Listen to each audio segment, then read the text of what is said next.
ಇವರ ಸುಗ್ರೀವಾಜ್ಞೆ ಆ ಸಾಲ ಕೊಡೋರವರಲ್ಲ ಕೆಳಗಿಟ್ಕೊಂಡವ್ರೆ ಸುಗ್ರೀವಾಜ್ಞೆನ ನಡೀತಾನೆ ಇದೆಯಲ್ಲ ದಿನ ಈಗಲೂ ದಿನ ಸಾಯ್ತಾನೆ ಅವರಲ್ಲ, ಆತ್ಮಹತ್ಯೆ ನಡೀತಾನೆ ಇದೆಯಲ್ಲ. ಅಲ್ಲಿ ನಿಮ್ಮ ಸುಗ್ರೀವಾಜ್ಞೆಗೆ ಎಷ್ಟು ಕಿಮ್ಮತ್ತಿದೆ ಅಂತ, ಎಷ್ಟು ಕಿಮ್ಮತ್ತಿದೆ? ಹಾಂ, ಯಾವ ನಾಯಕರು? ನನ್ನ ಕಾರ್ಯಕರ್ತರು ನನ್ನ ನಾಯಕರು. ನನಗಿಲ್ಲಿ ಯಾರೋ ನಾಯಕರಿಲ್ಲ, ನನ್ನ ಕಾರ್ಯಕರ್ತರವರಲ್ಲ. ಇವರೇ ನಮ್ಮನ್ನು ಕಾಪಾಡ್ಕೊಂಬಂದಿರೋರು. ಇವರು ನಮ್ಮ ನಾಯಕರು. ನನಗೆ ಗೊತ್ತಿಲ್ಲ, ನನಗೆ ಗೊತ್ತಿಲ್ಲ, ನನಗೇನು ಗೊತ್ತಿಲ್ಲ. ನಾನು ಇವತ್ತು ಕೇಂದ್ರದಲ್ಲಿ ನರೇಂದ್ರ ಮೋದಿಯವರು ಒಂದು ಅವಕಾಶ ಕೊಟ್ಟವ್ರೆ, ದೇಶಕ್ಕೆ ಏನಾದರೂ ಒಳ್ಳೇದು ಮಾಡಬೇಕು ಅಂತ ಓಡಾಡ್ತಾ ಇದ್ದೀನಿ. ಹೇಳಿದ್ನಪ್ಪ, ಬಟ್ ಇತ್ತೀಚೆಗೆ ಗಂಡ ಹೆಂಡ್ತಿರು ಹೆಂಗಿರ್ತಾರೆ ಅಂತ ದಿನ ಟಿ ವಿಲಿ ನೀವೇ ತೋರಿಸ್ತೀವಿ. ಇವ್ರು ಮರ್ಡರ್ ಮಾಡ್ತಾರೆ, ಇವ್ರು ಅವ್ರನ್ನ ಮರ್ಡರ್ ಮಾಡ್ತಾರೆ. ಈಗ ಪರಿಸ್ಥಿತಿ ಚೇಂಜ್ ಆಗಿ ಏನು ಮಾಡೋದು? ಹಾಂ, ಅಲ್ಲ ನೀವೇ ದಿನ ತೋರಿಸ್ತಿರಲ್ಲ ಬ್ರದರ್ ಗಂಡ ಹೆಂಡ್ತಿರ್ಗೆ. ಹಾಂ, ನನಗದ್ರ ಅವಶ್ಯಕತೆ ಇಲ್ಲ. ಅದಕ್ಕೂ ಒಂದು ಇತಿಮಿತಿ ಇದೆ. ನನ್ನಿಂದೇನು ತಪ್ಪಾಗಿಲ್ಲ, ನಾವು ಫ್ರ್ಯಾಂಕ್ ಆಗಂತೂ ಇದ್ದೀವಿ. ನನ್ನಿಂದ ಯಾರಿಗೂ ಅನ್ಯಾಯ ಮಾಡಿಲ್ಲ. ಭಗವಂತನಿಗೆ ಬಿಡ್ತೀನಿ, ಭಗವಂತ ನೋಡ್ತಾನೆ ಅಷ್ಟೆ.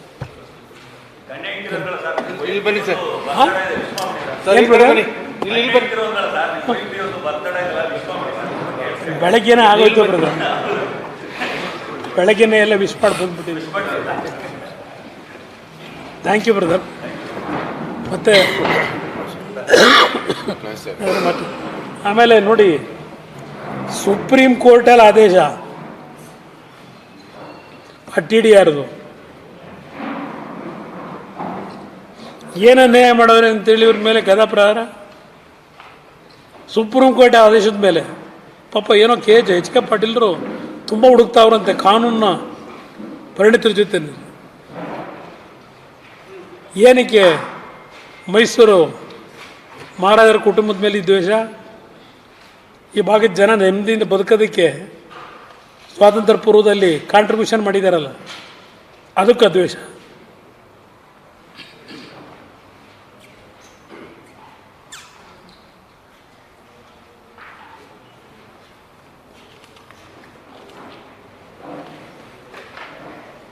ಏನೇನಾಗಿದೆ ಅನ್ನೋದು ಗೊತ್ತದರಲ್ಲಿ, ಯಾವ ಥರ ನಡೀತು ಅಂತ. ನಾನು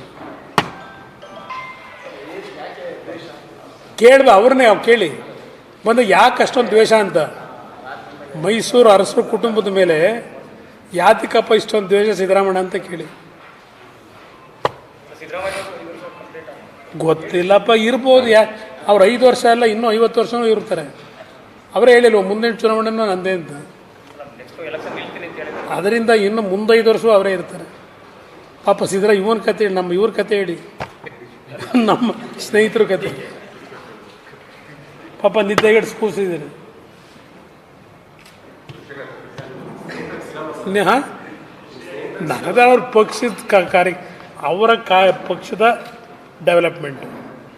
ನಾನು ಯಾಕೆ ಅವ್ರ ಪಕ್ಷದ ಡೆವಲಪ್ಮೆಂಟ್ನಲ್ಲಿ ಇನ್ವಾಲ್ವ್ ಆಗಲಿ? ನನಗದ್ರ ಅವಶ್ಯಕತೆ ಇಲ್ಲ. ಅವ್ರು ಏನು ಬೇಕೋ 136 ಸೀಟ್ ಕೊಟ್ಟವ್ರೆ. 5 ವರ್ಷ ಆದರೂ ಇರಲಿ, 10 ವರ್ಷ ಆದರೂ ಇರಲಿ, ಎಷ್ಟು ವರ್ಷ ಆದರೂ ಇರಲಿ, ಇಲ್ಲ 5 ತಿಂಗಳು ಹೋಗ್ತಾರ ಹೋಗಲಿ, ಹಿಡ್ಕೊಂಡಿರೋರು ಯಾರು? ಸದ್ಯ ಹೋಗ್ಬಿಟ್ರೆ ಜನಕ್ಕೆ ನೆಮ್ಮದಿ. ನನ್ನ ಅಭಿಪ್ರಾಯದಲ್ಲಿ ಜನ ನೆಮ್ಮದಿಯಿಂದ ಇರ್ತಾರೆ. ಹಾಂ,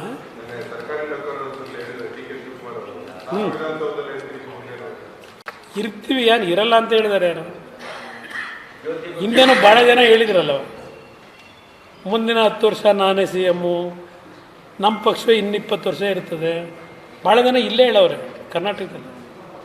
ಹೇಳಿದ್ದೆಲ್ಲ ಏನೇನಾಗಿದೆ ನೋಡಿದ್ದೀವಿ. ಚುನಾವಣೆ ಆದರೂ ಗೊತ್ತಾಗುತ್ತೆ, ಈಗ ಗೊತ್ತಾಗಲ್ಲ. ಅವೆಲ್ಲ ಚುನಾವಣೆಗೆ ಹೋದಾಗ ಗೊತ್ತಾಗುತ್ತೆ.